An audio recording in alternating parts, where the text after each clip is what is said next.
നമസ്കാരം, എല്ലാവർക്കും സുഖമല്ലേ? ഇന്നേ മെയിനായിട്ട് ഇന്നൊരു ചക്കപ്പണിയിലേക്കാണ്. കാരണം കാലത്ത് തന്നെ കറണ്ട് പോയി അകത്തിൻ്റെ ഉള്ളിലേക്ക് ഇരിക്കാൻ പറ്റാത്ത അവസ്ഥ. അപ്പോൾ ചക്ക ഇട്ട് കൊണ്ടുവന്നു. ചക്ക നന്നാക്കണം. ചക്ക കൊണ്ട് നമുക്ക് ഒരുപാട് വിഭവങ്ങൾ ഉണ്ടാക്കാമല്ലോ. ചക്ക പുഴുക്ക്, ചക്കട, ചക്കപ്പം, ഇനി ഇറച്ചിയിലിട്ട് വെക്കാൻ. അപ്പോൾ എനിക്ക് എന്താ പറയുക, എനിക്ക് ചക്കയൊക്കെ ഒരുക്കി തരാനായിട്ട് മെയിനായിട്ടൊരാളുണ്ട്. ആ ആളെ ഞാൻ പരിചയപ്പെടുത്താട്ടാ. നോക്കി തന്നെ എൻ്റെ അമ്മച്ചിയാണ്. കണ്ട, എൻ്റെ അമ്മച്ചി എനിക്ക് എല്ലാ കാര്യങ്ങളും ചക്ക ഇട്ട് വെട്ടി നുറുക്കി കൊടുത്താൽ മതി. വെട്ടിപ്പൊളിച്ച് ഒരുക്കി കൊടുത്തു കഴിഞ്ഞാൽ ആളെല്ലാം ചെയ്തു തരും. ആ സ്ഥലം വൃത്തിയാക്കി തന്ന് ചക്കയൊക്കെ ഒരുക്കി തന്നു. അമ്മച്ചിയോട് നോക്കിയേ, ഇങ്ങോട്ട് നോക്ക്. ഹായ് പറയേ അമ്മച്ചിയോട് നോക്ക്. ഇങ്ങോട്ട് നോക്ക്, മോദിക്ക് ഹായ് പറയ്. ഹായ്. കണ്ട, അമ്മച്ചിനെ എല്ലാവർക്കും പരിചയം ഉണ്ടായിരിക്കും. ഒരുപാട് പേര് അമ്മച്ചിനെ പരിചയമുള്ളതാണ്. അപ്പോൾ നമുക്ക് ഇനി കുറച്ച് കാര്യങ്ങളിലേക്ക് കിടക്കാൻ ഞാൻ നിങ്ങളെ കാണിച്ചു തരാം കേട്ടോ. ഇപ്പോൾ ഓക്കെ, ബൈ. ഹായ്. അതെ, ഇന്ന് കുറച്ച് പണികളിലാണ്. എൻ്റെ കുറച്ച് ചെടിയുണ്ട്. അത്ര വലിയ കാര്യമായിട്ടൊന്നും ഇല്ല. അതിന് ചെറുതായിട്ടൊരു ചെടി സംരക്ഷണമൊക്കെ ഉണ്ട്. ഇതുവരെ നോക്കാനായിട്ടൊന്നും നേരം കിട്ടിയിട്ടില്ല. അപ്പോൾ ഇന്ന് കുറച്ച് വെട്ടി കളയാനൊക്കെ ഒരുപാട് ഇതൊക്കെ നീണ്ടു വന്നിട്ട് മുറ്റത്തേക്ക് വന്നിട്ട് വണ്ടിയൊക്കെ പോകുമ്പോൾ ടച്ച് ചെയ്യാണ്. അപ്പോൾ കുറച്ച് കാര്യങ്ങളൊക്കെ ഇങ്ങനെ വെട്ടി കളയാനുണ്ട്. അതിനൊന്നും സമയം കിട്ടാറില്ല. ഇന്ന് അതിന് വേണ്ടിയിട്ട് സമയം എടുത്തു.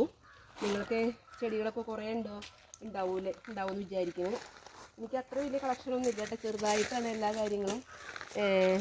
ചെറുതായിട്ട് റംബൂട്ടാൻ വെച്ചിട്ടുണ്ട്, ഒരു സപ്പോർട്ട് അവിടെ വെച്ച് കൊടുത്തിട്ടുണ്ട്. ബാക്കിലുണ്ട് സ്ഥലം. പക്ഷേ എനിക്ക് ബാക്കിലോട്ടൊന്നും പോകാനായിട്ട് അത്ര താല്പര്യമില്ല. കൊതുകും കാര്യങ്ങളൊക്കെ ഉള്ളത് കൊണ്ടേ എല്ലാം ഫ്രണ്ട് ഏരിയയിൽ ഇടുന്നതാണ് ഇഷ്ടം. പക്ഷേ ഞാനിപ്പം ഒരു റംബൂട്ടാൻ്റെ കട ശരിയാക്കി പോകുമെന്ന് നിങ്ങളെ കാണിച്ചു തരാം കേട്ടോ. അപ്പോൾ എൻ്റെ ചെടികൾ കണ്ടാവും. ചെറുതായിട്ടുള്ളൂ, ഒരു ചെറിയ പനകളും കാര്യങ്ങളൊക്കെ ആയിട്ട്. അത്ര നീറ്റൊന്നും ഇല്ല, എന്നാലും ഉള്ളത് ഓണം പോലെ അത്ര ഉള്ളൂ കേട്ടോ. ഒരു കാര്യം കൂടി നിങ്ങളെ കാണിച്ചു തരാം കേട്ടോ. അപ്പോൾ അങ്ങോട്ട് പോവാം നമുക്ക്. അതെ, ഇതൊരു റംബൂട്ടാനാണ്. പക്ഷേ ഉണ്ടല്ല, സത്യം പറഞ്ഞാൽ പറമ്പ് കുറേ അത്ര നല്ലതല്ല. ഒരു 20 സെൻറ്റിൽ കൂടുതലൊന്നും പറമ്പ് ഉണ്ടാവാൻ പാടില്ല. കാരണം വെച്ചാൽ ഒക്കെ പുല്ല് നിറഞ്ഞിട്ട് എത്ര പ്രാവശ്യമായിരുന്നറിയോ ആളുകളെ വിളിച്ച് പുല്ല് തെറ്റിക്കല്. ഇത് റംബൂട്ടാൻ്റെ കടയാണ്. കണ്ട, ഇതിൻ്റെ കടയിൽ നിറച്ച് വെള്ളം പോലെ വന്ന് നിൽക്കുകയാണ്. അപ്പോൾ അത് കളഞ്ഞിട്ട് വേണം നമുക്ക് ഈ മണ്ണിട്ട് കൊടുക്കണം. നല്ല റംബൂട്ടാനാണ്. പക്ഷെ ഇത് ഉണ്ടായി വരുന്നുള്ളൂ, നിറച്ചുണ്ടായിട്ടുണ്ട്.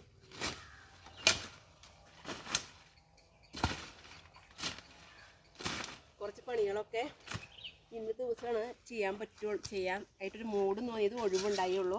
അപ്പോൾ അത് പിന്നെ നെല്ലിക്ക അത് കായ്ച്ചിട്ടുണ്ട്. ചെറിയ നമ്മുടെ അരിനെല്ലിക്ക എന്നൊക്കെ പറയില്ലേ, അതാണ്. അരിനെല്ലിക്കയാണ്. പക്ഷെ കുറേ പറമ്പുണ്ടായ ഇതാണ് പ്രശ്നം. കാരണം ഭയങ്കരമായിട്ട് കാട് കറിയുന്നുണ്ട്. അതിൻ്റെ മാവുകളൊക്കെ ഉണ്ട്. പക്ഷെ ഒക്കെ എന്താ പറയുക, ആകെ പുല്ല് പിടിച്ചു, ആകെ നാശമായി. നമ്മളിപ്പോൾ അറ്റത്തും കുറേ പ്ലാവും സംഭവങ്ങളും പേരയും ഒക്കെ ഉണ്ട്. പക്ഷെ നമുക്ക് പോയി ശുശ്രൂഷിക്കാനൊന്നും പറ്റില്ല. കാരണം നിറച്ച് പുല്ല ഒരു മഴ വരുമ്പോഴേക്കും. അതുകൊണ്ട് ഇന്നാൾ വെട്ടിച്ചതാ, എന്നാലും വീണ്ടും ആയി. എപ്പോഴും നമുക്ക് വെട്ടിക്കാനായിട്ട് പറ്റില്ലല്ലോ. എൻ്റെ ഇന്നത്തെ വിശേഷങ്ങളൊക്കെ ഇതാണ്. ഓക്കെ ബൈ, പിന്നെ കാണാം കേട്ടോ.